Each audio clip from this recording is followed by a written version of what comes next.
Hello everyone, this is Mithlesh Yadav here and today we are starting the very important topic that is simple stress, strain and elastic constant। तो आज हम लोग देखेंगे simple stress और strain के बारे में। आज हम लोग देखेंगे किन किन टाइप के स्ट्रेस डेवलप होते हैं, जो कि किन किन फोर्सों के कारण जो है स्ट्रेस आते हैं या फिर स्ट्रेन आते हैं, उनके बारे में हम लोग देखेंगे। तो सबसे पहले देखते हैं कि स्ट्रेस होता क्या है। इससे पहले भी हम लोग देख चुके हैं कि स्ट्रेस होता क्या है। तो यदि सिंपल बोलूँ तो stress is internal resistance offered bye a metal against the external applied load is called stress. Stress is internal resistance per unit area is called stress.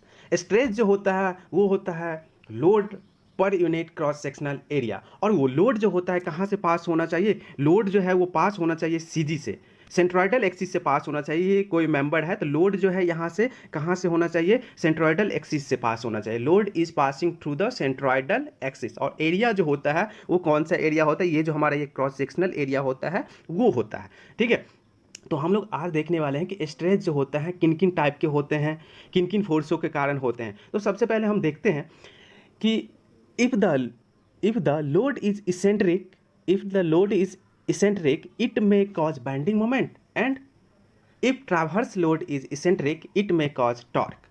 यदि लोड जो है एक्सियल हो या फिर डायरेक्ट हो तो उसके कारण से हमारा क्या हो जाएगा? डायरेक्ट स्ट्रेस हो जाएगा। और जब लोड जो हो हमारा क्या हो, मतलब जब फोर्स जो हो बैंडिंग नेचर में हो तो वो जो स्ट्रेस डेवलप होगा वो होगा बैंडिंग स्ट्रेस होगा। ठीक है, अगर एक्सियल फोर्स है तो डायरेक्ट नॉर्मल स्ट्रेस आ जाएगी। अगर एक्सियल फोर्स इसेंट्रिक है तो बाइंडिंग नॉर्मल स्ट्रेस आएगी। यदि अप्लाइड परपेंडिकुलर है, ट्रावर्स है, तो शेयर फोर्स आएगी। अगर ट्रावर्स लोड अप्लाइड के साथ साथ इसेंट्रिक पे है तो शेयर फोर्स के साथ साथ उसमें टॉर्क आएगी। ठीक है, तो सिंपल स्ट्रेस जो होता है, हम जो है स्ट्रेस पहला जो होता है हम लोग इसको जो है जो नॉर्मल स्ट्रेस, और दूसरा पार्ट जो है वो है शेयर स्ट्रेस। ठीक है, नॉर्मल स्ट्रेस में अगेन जो हमारे पास हो जाता है वो है डायरेक्ट, यानी कि जो एक्सियल फोर्स के कारण होगा उसको हम लोग बोल देंगे डायरेक्ट स्ट्रेस, और जो बैंडिंग फोर्स के कारण होगा, बैंडिंग मोमेंट के कारण होगा, हम लोग उसको बोलते हैं बैंडिंग स्ट्रेस। ठीक है, वही जब हमारे पास जो शेयर स्ट्रेस है या फिर इसको हम टेंजेंशियल स्ट्रेस भी बोलते हैं, तो डायरेक्ट इसमें जो होता है पहला होता है डायरेक्ट शेयर स्ट्रेस, यानी कि डायरेक्ट शेयर फोर्स के कारण जो स्ट्रेस डेवलप होगा उसको हम लोग बोलेंगे डायरेक्ट शेयर स्ट्रेस। और जो टॉर्क के कारण जो शेयर स्ट्रेस डेवलप होगा उसको हम लोग बोल देंगे, क्या बोल देंगे? टॉर्सनल शेयर स्ट्रेस बोल देंगे। ठीक है, तो आप लोग हमेशा ध्यान रखिएगा कि ये जो नॉर्मल शेयर स्ट्रेस होता है, नॉर्मल शेयर स्ट्रेस होता है वो होता है perpendicular to cross sectional area, perpendicular to cross sectional area होता है। ठीक है, जबकि ये जो शेयर स्ट्रेस होता है ये होता है parallel to cross sectional area होता है। ठीक है, ये चीज़ें आपको ध्यान रखनी है। उसके बाद जो हमारे पास ये नॉर्मल जो हो गया या फिर डायरेक्ट शेयर स्ट्रेस होगा, ये जो होगा या तो टेंसाइल हो सकता है या तो फिर कंप्रेसिव इन नेचर हो सकता है। उसी तरीके से जो बैंडिंग स्ट्रेस होगा ये भी हमारे पास जो होगा या तो पॉजिटिव होगा या तो फिर निगेटिव होगा। उसी तरीके से जो शेयर स्ट्रेस होगा वो भी हमारे पास क्या होगा? निगेटिव होगा या फिर पॉजिटिव होगा। उसी तरीके से टॉर्सनल शेयर स्ट्रेस जो होगा वो भी या तो पॉजिटिव होगा या फिर निगेटिव होगा। ठीक है, तो ये डिपेंड करता है कि कौन से फोर्स को हम लोग निगेटिव कंसीडर करते हैं और कौन सी फोर्स को हम लोग पॉजिटिव कंसीडर करते हैं। ठीक है, तो जनरली जो होता है टेंसाइल फोर्स जो आते हैं, सभी बुक में ऐसा ही लिया गया है कि टेंसाइल फोर्स जो होते हैं उसको हम लोग पॉजिटिव करते हैं और कंप्रेसिव फोर्स जो होते हैं उसको हम लोग निगेटिव कंसीडर करते हैं। इसको हम लोग जो है उल्टा भी ले सकते हैं, बट जनरली जो होता है टेंसाइल को पॉजिटिव और निगेटिव को कंप्रेसिव लेते हैं हम लोग। ये चीज़ें जो होती है, जो स्ट्रेस और प्रेशर जो होती है जिसका यूनिट सेम होता है, लोग अक्सर इसमें कंफ्यूज रहते हैं। ठीक है, ये अक्सर इंटरव्यू में ये क्वेश्चन बन जाते हैं। जब भी आपको एग्जाम क्वालिफाई करके इंटरव्यू के लिए जाते हो तो वहाँ पे ये क्वेश्चन अक्सर देखने को मिलता है कि स्ट्रेस और प्रेशर में क्या डिफरेंस है। जो बेसिक कुछ डिफरेंस है उसके बारे में हम आपको यहाँ पे बताते हैं। पहला जो है तो स्ट्रेस जो होता है internal resistance per unit area होता है, जबकि प्रेशर जो होता है वो external load per unit area होता है। क्या होता है? स्ट्रेस जो होता है इंटरनली डेवलप होता है, जबकि प्रेशर जो होता है एक्सटर्नल होता है। ठीक है, पहला चीज़ ये हो गया। दूसरा जो डिफरेंस होता है स्ट्रेस और प्रेशर में ये होता है कि ये जो होता है टेंसर क्वांटिटी होता है। तब टेंसर क्वांटिटी क्या होता है? किसी भी क्वांटिटी को या किसी भी ऑब्जेक्ट को डिफाइन करने के लिए हमें किन किन चीज़ों की ज़रूरत पड़ती है, जैसे कि मास, डायरेक्शन, प्लेन, यही सब की ज़रूरत पड़ती है। तो जब मास, जैसे कि मास यानी कि मैग्नीट्यूड, तो मैग्नीट्यूड, ओनली फॉर मैग्नीट्यूड हमको ज़रूरत पड़ रही है मास के लिए, तो इसको हम लोग क्या बोल देते हैं, स्केलर क्वांटिटी बोल देते हैं, यानी कि ये स्केलर क्वांटिटी है और इसको हम लोग 0 डिग्री टेंसर बोलते हैं। वेलोसिटी, वेलोसिटी या एक्सेलरेशन जो है, इसको डिफाइन करने के लिए मुझे मैग्नीट्यूड और डायरेक्शन दोनों चाहिए होता है, दोनों चाहिए होता है ना, तो इसको हम लोग क्या बोल देते हैं, वेक्टर क्वांटिटी बोल देते हैं, और ये 1 डिग्री का टेंसर क्वांटिटी होता है, ठीक है। जबकि हमारे पास जो स्ट्रेस होता है, स्ट्रेस को डिफाइन करने के लिए हमको मैग्नीट्यूड, डायरेक्शन और प्लेन, इसको डिफाइन करने के लिए हमको मैग्नीट्यूड, डायरेक्शन और प्लेन तीनों की ज़रूरत होती है, ठीक है। इसलिए इसको हम लोग बोल देते हैं सेकेंड ऑर्डर टेंसर क्वांटिटी। तो ये जो होता है वो टेंसर क्वांटिटी होता है, क्योंकि इसमें मैग्नीट्यूड, डायरेक्शन और प्लेन तीनों की ज़रूरत होती है इसको डिफाइन करने के लिए। जबकि प्रेशर जो होता है वो स्केलर क्वांटिटी होता है, ठीक है। प्रेशर क्या होता है, स्केलर क्वांटिटी होता है, ओनली फॉर मैग्नीट्यूड हमको पता रहेगा तो हम इसको डिफाइन कर देंगे, ठीक है। तीसरा जो डिफरेंस है वो है, स्ट्रेस को हम डायरेक्टली मेजर नहीं कर सकते, हमारे पास कोई ऐसा इक्विपमेंट्स नहीं है जिसके थ्रू हम डायरेक्ट मेजर कर सकते हैं, ठीक है। जबकि हम प्रेशर को डायरेक्ट मेजर कर सकते हैं, हमारे पास कुछ जो इक्विपमेंट्स होते हैं उनके थ्रू हम प्रेशर को डायरेक्ट मेजर कर सकते हैं। चौथा जो डिफरेंस होता है ये होता है, टेंसाइल भी हो सकता है, कंप्रेसिव भी हो सकता है, टेंजेंशियल भी हो सकता है, कोई भी हो सकता है। स्ट्रेस जो होगा वो टेंसाइल नेचर में हो सकता है, कंप्रेसिव नेचर में हो सकता है, या फिर टेंजेंशियल नेचर में भी हो सकता है, ठीक है। जबकि प्रेशर जो होगा ऑलवेज कंप्रेसिव इन नेचर होगा, जो प्रेशर होता है ऑलवेज कंप्रेसिव होता है, ठीक है। तो ये कुछ बेसिक डिफरेंस थे स्ट्रेस और प्रेशर के बीच में। जो हमारे पास पहला है, पहला क्या है, नॉर्मल स्ट्रेस। हमारे पास जो पहला टाइप का जो वो है normal stress.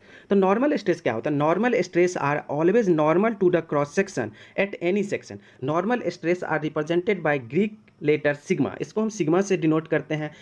It's unit is newton per mm square, newton per mm square, जिसको हम लोग मेगा पास्कल बोलते हैं, या फिर न्यूटन पर मीटर स्क्वायर होगा, इसको हम लोग डायरेक्टली पास्कल बोल देते हैं, पास्कल, ठीक है। तो जनरली हम लोग जो है न्यूटन पर mm स्क्वायर या फिर हम mega pascal, MPa, mega pascal इसको बोलते हैं, वो यूज़ करते हैं। बिकॉज जो न्यूटन पर मीटर स्क्वायर लेंगे ये बहुत ही छोटी क्वांटिटी हो जाएगी, डेसिमल में हो जाएगी, इसलिए हम लोग क्या करते हैं, जनरली यूज करते हैं न्यूटन पर mm स्क्वायर या फिर मेगा पास्कल, ठीक है। तो इसमें जो हमारे पास जो होता है नॉर्मल स्ट्रेस में जो होता है, जो क्रॉस सेक्शन होता है, this is the normal stress because the force is normal and the section is perpendicular to the direction of load, ठीक है। तो इसलिए इसको हम लोग क्या बोल देते हैं, नॉर्मल स्ट्रेस बोल देते हैं। तो नॉर्मल स्ट्रेस में जो हमारा पहला पार्ट होता है वो है डायरेक्ट या फिर एक्सियल स्ट्रेस। तो these stress are produce when an axial force is acted at centre of gravity of cross section. Generally tensile stress are taken positive and compressive stress are taken negative, ठीक है। जब किसी भी member पे axial force लग रहा हो, आप देख सकते हैं यहाँ पे कि यहाँ पे जो है एक्सियल फोर्स यानी कि ये टेंसाइल इन नेचर है, यहाँ पे टेंसाइल फोर्स इस मेंबर पे लग रहा हो, ठीक है। तो आप यहाँ पे देख सकते हैं, इसको जब हम इस सेक्शन जो है एक्स एक्स, इसको हम कट कर दिए, जो सेक्शन आप देख रहे हैं एक्स एक्स, इसको हम कट कर दिए, तो आप देख रहे हैं इधर जो हमारे पास जो लेफ्ट हैंड साइड में जो है, हम ये इसको मान लेते हैं सेक्शन 1 और इसको मान लेते हैं हम लोग सेक्शन 2, ठीक है। तो अभी हम सेक्शन 1 का फ्री बॉडी डायग्राम देखते हैं। तो ये हम एक्स एक्स जो है सेक्शन कट करके पहला पार्ट का फ्री बॉडी डायग्राम बना लिए। तो यहाँ पे जो लोड जो है ये P लग रहा था, ठीक है। तो इसको रजिस्ट करने के लिए जो रिएक्शन डेवलप होगा, वो भी P के बराबर होगा ना, P के बराबर होगा। तो P के बराबर होगा, लेकिन ये जो है क्या स्ट्रेस डेवलप कर रहा है, ये जो है क्या कर रहा होगा, मान लीजिए हर पॉइंट पे ये P, हर पॉइंट पे P, मतलब डिस्ट्रीब्यूशन हो रहा होगा। तो ये डिस्ट्रीब्यूशन यानी कि लोड का जो डिस्ट्रीब्यूशन हो रहा होगा क्रॉस सेक्शनल एरिया पे, इसी को हम लोग क्या बोल देते हैं, स्ट्रेस, ठीक है। तो इसको हम लोग जो ये रिएक्शन जो डेवलप हो रहा होगा उसको हम लोग बोल सकते हैं R, यानी कि ये P के बराबर होगा, ठीक है। तो जब ये क्रॉस सेक्शनल एरिया पे ये डेवलप हो रहा होगा तो इसको हम लोग बोल सकते हैं कि स्ट्रेस इजकल टू ये P अपॉन A, बिकॉज ये जो लोड है ये किसके पूरे इस पे डिस्ट्रीब्यूट हो रहा है, क्रॉस सेक्शनल एरिया पे डिस्ट्रीब्यूट हो रहा है ये लोड, ठीक है। तो इसी को हम लोग क्या बोल देते हैं, स्ट्रेस बोल देते हैं, ठीक है। तो स्ट्रेस जो होगा या तो टेंसाइल इन नेचर होगा, आप देख सकते हैं जब हम इसको खींचने की कोशिश करेंगे तो ये इसका जो नेचर होगा कैसा होगा, टेंसाइल होगा। जब हम इसको पुश या दबाने की कोशिश करेंगे तो ऐसे फोर्स को हम लोग क्या बोल देते हैं, कंप्रेसिव फोर्स बोल देते हैं, ठीक है। तो आप देख सकते हैं कि दिस पॉइंट, ये मान लेते हैं पॉइंट A और ये पॉइंट B, ठीक है। तो दिस पॉइंट, ये जो हमारा ये जो लोड लग रहा होगा एकदम आप मान लीजिए सेंट्रोइडल एक्सिस पे लग रहा होगा, इसेंट्रिसिटी इसमें नहीं होगा, ठीक है। तो this point A to this point B there will be tendency of this bar A B is to elongate under the load P. bar will try to elongate, but molecules of these metals are strongly bonded। इसके अंदर जो molecules present है वो क्या है, इसके अंदर जो molecules present है वो strongly bonded है, ठीक है, to each other। they will resist to the deformation, जो कि deformation होने से इसको बचा रही है, फिर resist हो रही है जो ये लोड P लग रही है, ठीक है। तो कितना रेजिस्टेंस होगा, कितना रेजिस्टेंस ये डेवलप करेगी या प्रोड्यूस करेगी, ये इस बात पर डिपेंड करेगी कि what is the molecular bonding between the metals.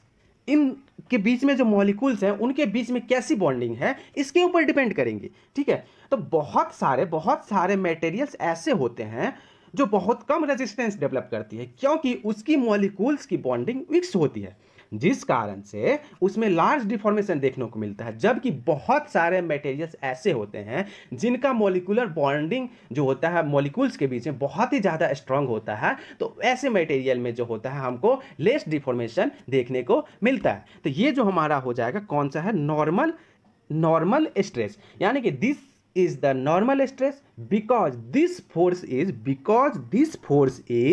normal and section is perpendicular to the direction of load, ठीक है। तो इसको हम लोग क्या बोल देते हैं, डायरेक्ट स्ट्रेस। क्लियर। दूसरा जो टाइप का हमारे पास है वो है हमारे पास बेंडिंग स्ट्रेस। तो बेंडिंग स्ट्रेस का मतलब क्या होता है, bending stress are produce by bending moment. Bending moment के कारण जो स्ट्रेस प्रोड्यूस होगा उसको हम लोग क्या बोल देते हैं, बेंडिंग स्ट्रेस। बेंडिंग स्ट्रेस जो होगा vary linearly from zero at neutral axis to maximum at top या फिर बॉटम मोस्ट फाइबर।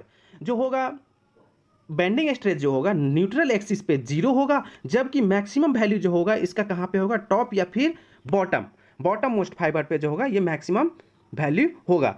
तो tensile bending stress are taken positive and compressive bending stress are taken negative, ठीक है। आप देख सकते हैं कि ये कोई बीम है, इसके ऊपर लोड लग रहा है, तो ये कुछ बेंडिंग हो गया, ये बेंडिंग इस तरह का हो गया, आप देख रहे हैं बेंड कर गया, ठीक है। इसके अंदर ये जो होगा ये बेंडिंग आ गया, तो बेंडिंग आ गया तो आप देख सकते हैं इसके ऊपर यदि लोड लग रहा होगा, आपको दिखा रहे हैं इसके ऊपर यदि लोड लग रहा होगा, इसके ऊपर यदि हम लोड P लगा रहे हैं तो इसके कारण से क्या हो जाएगा, ये जो हमारा पॉइंट A और ये पॉइंट B, तो इसके अंदर जो बेंडिंग मोमेंट जो डेवलप होगा वो कितना हो जाएगा, मान लीजिए A से ये डिस्टेंस हमारा जो है L पे है, तो क्या हो जाएगा P into L, bending moment यही होगा P इंटू एल, तो यही हमारा बेंडिंग मोमेंट डेवलप हो जाएगा। तो ये कुछ बेंड करने की कोशिश करेंगे, तो आप देख रहे हैं ऊपर वाला पोर्शन जो है ये क्या है, कंप्रेशन में है, और नीचे वाला पोर्शन जो है हमारे पास ये किस में है, टेंशन में है। तो यहाँ पे आप ग्राफ में देख सकते हैं कि ऊपर वाला जो पोर्शन होगा वो कंप्रेशन में है और नीचे वाला पार्ट जो है टेंशन में। तो कंप्रेशन को हम लोग किस में, पॉजिटिव कंसीडर करते हैं, और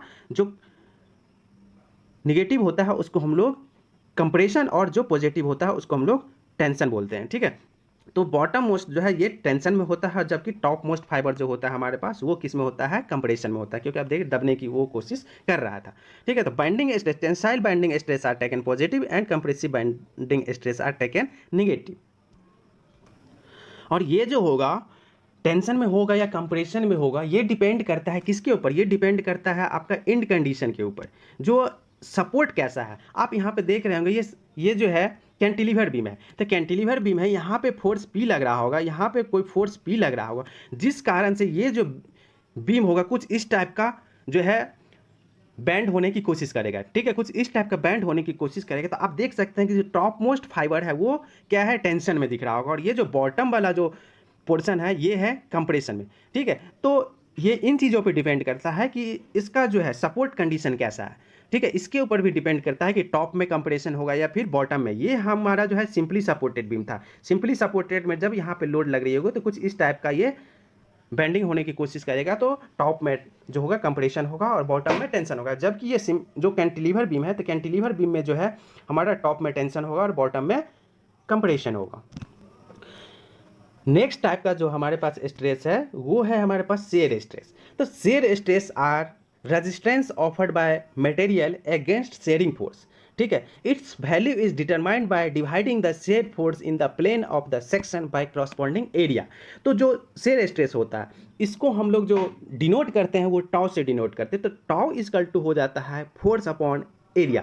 जो ये फोर्स है ये फोर्स कौन सा होगा, शेयरिंग फोर्स होगा, शेयर फोर्स होगा, ठीक है। तो tau is the shear force, F is the shear force applied, A is the cross section area of cross section that is parallel to the force होता है। शेयर फोर्स में आपको पहले बता चुके जो एरिया होता है वो कौन सा होता है, पैरेलल होता है, पैरेलल टू द फोर्स होता है, ठीक है। तो जो शेयर स्ट्रेस क्यों डेवलप होता है, अब बात आती है कि शेयर स्ट्रेस जो होता है क्यों डेवलप होती है।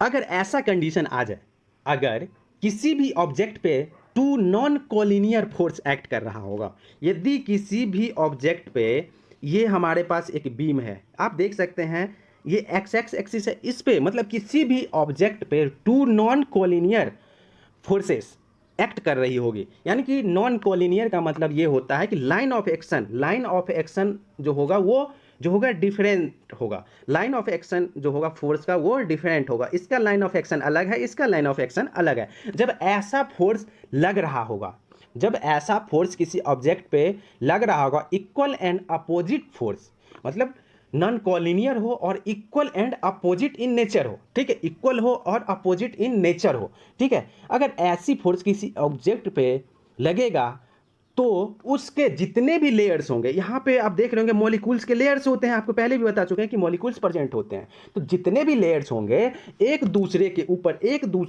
ऊपर स्लाइड करने की कोशिश करेंगे, ठीक है, एक दूसरे के ऊपर स्लाइड करने की कोशिश करेंगे। अगर ये फोर्स इतना ज़्यादा हो जाए, अगर ये फोर्स इतना ज़्यादा हो जाए कि इंटरमोलिकुलर बॉन्डिंग जो रोकने की कोशिश कर रहा है, जो इसके अंदर जो बॉन्डिंग है मॉलिक्यूल्स के बीच में वो रोकने की कोशिश कर रहा है, उसमें वो कैपेबल ना हो, तो ये मटेरियल फेल हो जाती है। तो ये मटेरियल फेल हो जाती है तो इसको हम लोग बोल देते हैं किस कारण से फेल हो गया, तो ये शेयर के कारण से फेल हो गया। क्योंकि जब ये टू फोर्स, जब नॉन कोलिनियर टाइप की फोर्स लगेंगे तो ये जो है हमारा क्या करने की कोशिश करेंगे, स्लिपिंग होने की कोशिश करेंगे। आप देख रहे हैं ये मटेरियल ऊपर नीचे मतलब स्लिप होने की कोशिश करेंगे, इसके अंदर जो मॉलिक्यूल्स प्रेजेंट होंगे स्लिप होने की कोशिश करेंगे, ठीक है। तो इसका यदि हम पार्ट 1 और पार्ट 2 का यदि डायग्राम आपको मतलब फ्री बॉडी डायग्राम यदि आपको दिखाऊं कट करके सेक्शन एक्स एक्स के अलावा, तो आप देख सकते हैं कि ये हमारा जो है पार्ट 1 मतलब जो पहला बॉडी और ये दूसरा बॉडी है। तो पहला पे हम देखते हैं तो ये हम देख लिए कि यहाँ पे जो है मान लेते हैं यहाँ पे कोई हमारा फोर्स जो है एफ लग रहा था, यहाँ पे फोर्स एफ, इधर भी फोर्स एफ लग रहा था, ठीक है। तो यहाँ पे हम सेक्शन को कट कर लिए, यहाँ पे जो है फोर्स एफ लग रहा है, तो एक यहाँ पे आप देख रहे हैं कि ये जो हमारे पास यहाँ पे एफ फोर्स लग रहा था, यहाँ से भी एफ फोर्स लग रहा था, ठीक है। तो इसको हम कट कर लिए, तो एफ यदि लग रहा है तो इसको रजिस्ट करने के लिए इधर से भी अपोजिट जो इधर से भी हमारा एक रेजिस्टेंस फोर्स डेवलप होगा। तो वो कौन सा डेवलप होगा, मान लीजिए इधर से एफ, तो ये भी एफ होगा, जो कि हमारा एफ जो होगा किसके बराबर होगा, शेयर फोर्स के बराबर होगा। जितना ही इसके मॉलिक्यूल्स जितना ही कैपेबल होगा उसी को हम लोग बोल देंगे, क्योंकि जितना फोर्स को रेजिस्ट करेगा उतना ही इसकी स्ट्रेंथ होगी। तो हम मान लेते हैं जितना एफ डेवलप करेगा उधर से एस एक्स माने shear force at x section पर डेवलप हो रहा होगा। उसी तरीके से हम सेकेंड पार्ट में आते हैं तो यहाँ भी देख सकते हैं कि जब हमारे पास ऊपर से एफ लग रहा होगा तो नीचे से जो है shear force S x develop हो रही होगी। तो यहाँ पे ये हमारा शेयर फोर्स होता है। ये शेयर फोर्स जो होता है, जब हमारे पास कोई फोर्स जो होता है कोलिनियर नहीं हो तो ये दोनों फोर्स इस सेक्शन को शेयर करने की कोशिश करेंगे, फेल करने की कोशिश करेंगे, स्लाइड करने की कोशिश करेंगे। तो जो ये स्लिपिंग की जो टेंडेंसी होगी, this is called sharing tendency. क्या ये बॉडी स्टेबल है, क्या ये बॉडी स्टेबल है? नहीं है। इसको स्टेबल करने के लिए एक इंटरनल फोर्स डेवलप होगी, इसको स्टेबल करने के लिए एक इंटरनल फोर्स डेवलप होगी। This internal force is nothing but shear force. ये बॉडी मान लीजिए यहाँ पे ये बॉडी आपको स्टेबल दिख रही है, नहीं है स्टेबल, तो इसको स्टेबल करने के लिए एक इंटरनल फोर्स डेवलप होगी। वो फोर्स कुछ और नहीं, वो फोर्स शेयर फोर्स है। उसी को हम लोग क्या बोलते हैं, शेयर फोर्स बोलते हैं। तो हमारे पास जो शेयर स्ट्रेस थे उसमें जो पहला पार्ट था हमारे पास वो था डायरेक्ट शेयर स्ट्रेस, यानी कि डायरेक्ट फोर्स। जब टू नॉन कोलिनियर फोर्स यहाँ पे आप देख रहे होंगे ठीक है, यहाँ पे दो फोर्सेस लग रहे हैं, दो फोर्सेस नॉन कोलिनियर है, तो यहाँ पे ये शेयर डेवलप हो रहा होगा मॉलिक्यूल्स के बीच, जो स्लाइडिंग हो रही होगी यहाँ पे, तो उसको हम लोग बोल देते हैं शेयर फोर्स। और उस फोर्स के कारण जो यहाँ पे स्ट्रेस डेवलप हो रही होगी उसको हम लोग बोल देते हैं डायरेक्ट शेयर स्ट्रेस। ठीक है, ये जो हमारा फोर्स है वो क्या है, एक्सियल फोर्स है। इस कारण से मतलब direct shear stress produce due to direct shear force acting on surface, इसके कारण जो स्ट्रेस डेवलप हो रही होगी उसको हम लोग बोल देते हैं डायरेक्ट शेयर स्ट्रेस। ठीक है, जो हमारे पास नेक्स्ट टाइप का है वो टॉर्सनल शेयर स्ट्रेस।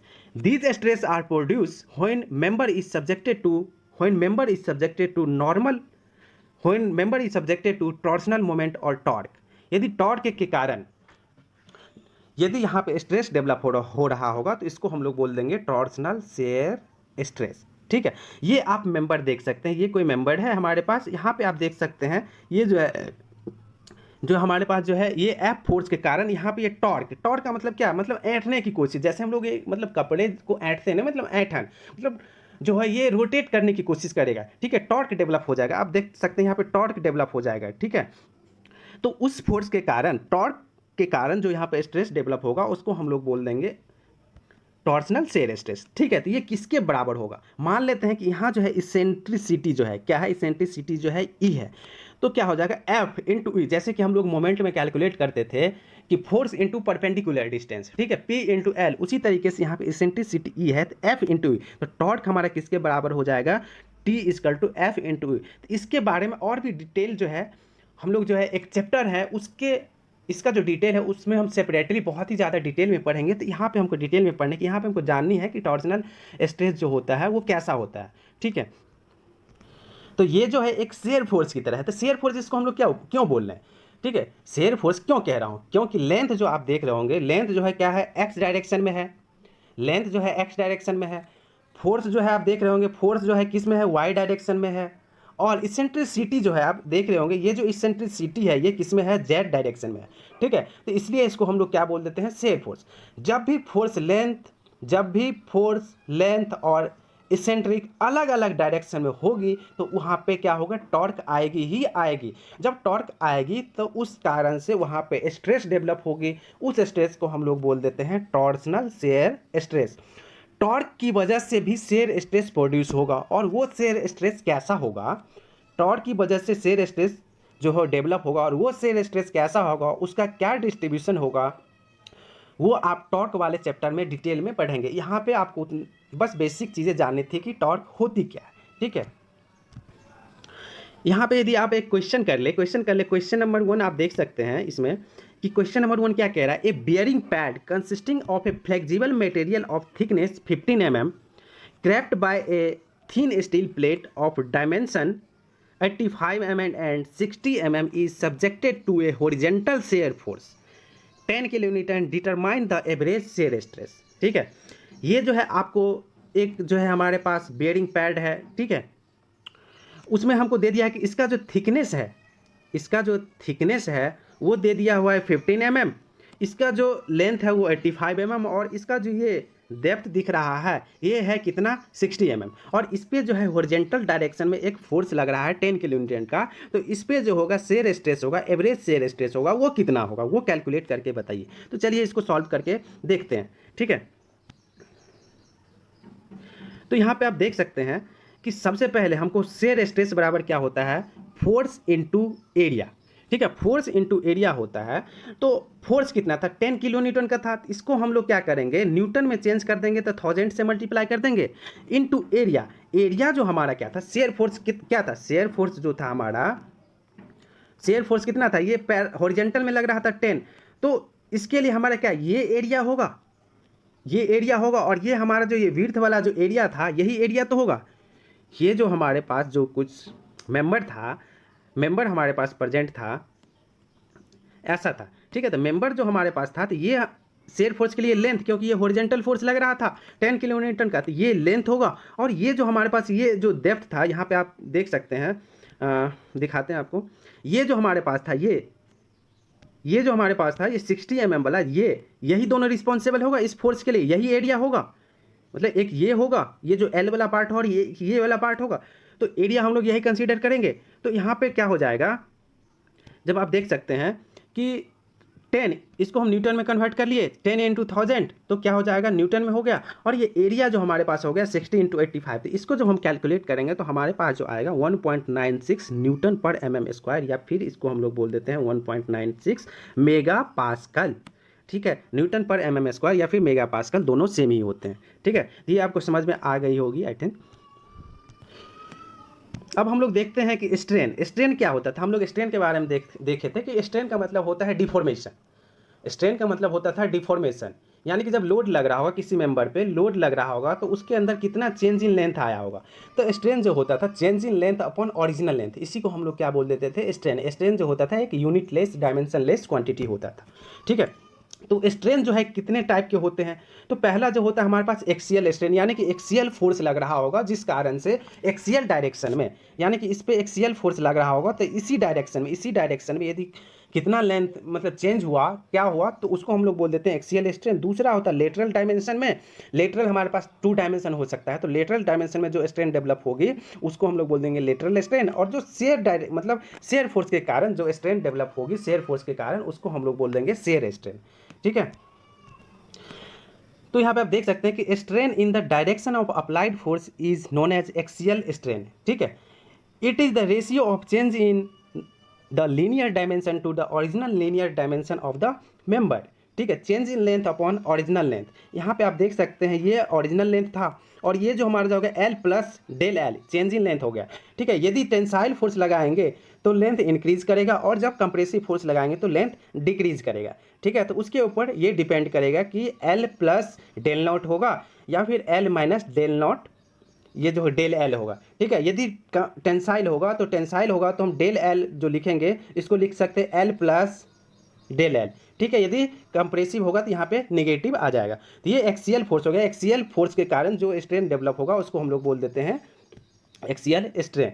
ठीक है, जो सेकेंड टाइप का होता है हमारे पास लेटरल स्ट्रेन। लेटरल स्ट्रेन का मतलब ये होता है कि जब हम इसके ऊपर फोर्स लगाएंगे, ये कोई हमारा मेंबर है, जब इसके ऊपर हम कोई एक्सियल फोर्स लगाएंगे, तो एक्सियल फोर्स लगाएंगे तो जो एक्सियल डायरेक्शन में जो चेंज होगा, स्ट्रेन आएगा, उसके साथ साथ लेटरल डायमेंशन में भी कुछ चेंजेस आएंगे, उसको हम लोग बोल देते हैं लेटरल स्ट्रेन, यानी कि change in lateral dimension upon original lateral dimension. आप यहाँ पे देख सकते हैं कि जब इस मेंबर को हम खींचने की टेंसाइल फोर्स लगाने की कोशिश किए, तो जब इसका पहले विड्थ कुछ और था, अब कुछ और हो गया। ठीक है, तो उसके साथ साथ ठीक है, तो लीनियर स्ट्रेन जो होगा change in length upon original length, तो बी जो होगा माइनस का मतलब कम हो गया, यानी कि माइनस का, तो माइनस का डेल बी अपॉन बी, यही हमारा क्या कहलाएगा, लेटरल। और लीनियर जो होगा डेल एल अपॉन एल। ठीक है, तो यहाँ पे आप देख सकते हैं। अब जो नेक्स्ट टाइप का हमारे पास है वो शेयर स्ट्रेन है, यानी कि शेयर फोर्स के कारण जो इसके अंदर एंगुलर डिफॉर्मेशन आपको देखने को मिलेगा उसको हम लोग बोल देते हैं शेयर स्ट्रेन। मतलब शेयर फोर्स के कारण इस मेंबर में एंगुलर डिफॉर्मेशन होगा। आप देख सकते हैं यहाँ पे यदि शेयर फोर्स लग रहा होगा तो ये कुछ मेंबर जो है, पहले ये ओरिजिनल ये मेंबर था, जब इस पे शेयरिंग फोर्स लगना शुरू हो गया तो कुछ ये मेंबर जो है ओरिजिनल कुछ ऐसा हो गया, तो ये जो है डिफॉर्मेशन हो गया। डिफॉर्मेशन कितना हो गया, मान लीजिए ये थीटा हो जाएगा, जो भी होगा। ठीक है, तो उसको हम लोग क्या बोल देते हैं, शेयर स्ट्रेन बोल देते हैं। ठीक है, तो ये पहले जो इसका हाइट था कितना था, एच था। ठीक है, और इसके अंदर जो ये डिफॉर्मेशन हुआ, ठीक है, वो कितना हो गया, डेल हो गया। तो शेयर स्ट्रेन इक्वल टू हम लोग लिख सकते हैं डेल अपॉन एच। तो यही हमारे पास क्या होता है, शेयर स्ट्रेन। ठीक है, शेयर फोर्स के कारण जो भी डिफॉर्मेशन होता है वो क्या कहलाता है, शेयर स्ट्रेन। आप पहले देख सकते हैं कि पहले जो है इसका 90 एंगल था, लेकिन अब ये एंगल जो हमारे पास होगा ये फाई होगा, यानी कि 90 ये एंगल मान लेते हैं, ये हमारे पास कोई फाई होगा तो ये एंगल कितना हो जाएगा, 90 माइनस फाई हो जाएगा। ठीक है, सो आई होप अभी तक जितने भी कंसेप्ट हम लोगों ने पढ़े हैं अभी तक सभी आपको अच्छे से क्लियर हो गए होंगे। यदि आप प्रीवियस वीडियो अभी तक नहीं देखे हैं तो प्लीज़ वो वीडियो जाके देखिए, ताकि आपका कंसेप्ट अच्छा बिल्डअप हो। यदि आपका कोई डाउट है तो आप हमारे कमेंट सेक्शन में डाल सकते हैं। अगर आपको हमारा ये वीडियो पसंद आया हो तो हमारे वीडियो को लाइक करना ना भूलिए और इसे ज़रूर शेयर कीजिए। अगर आप हमारे चैनल पे फर्स्ट टाइम देख रहे हैं तो हमारे चैनल को सब्सक्राइब करना ना भूलें। और मेरे चैनल टीम की ओर से आपको थैंक यू।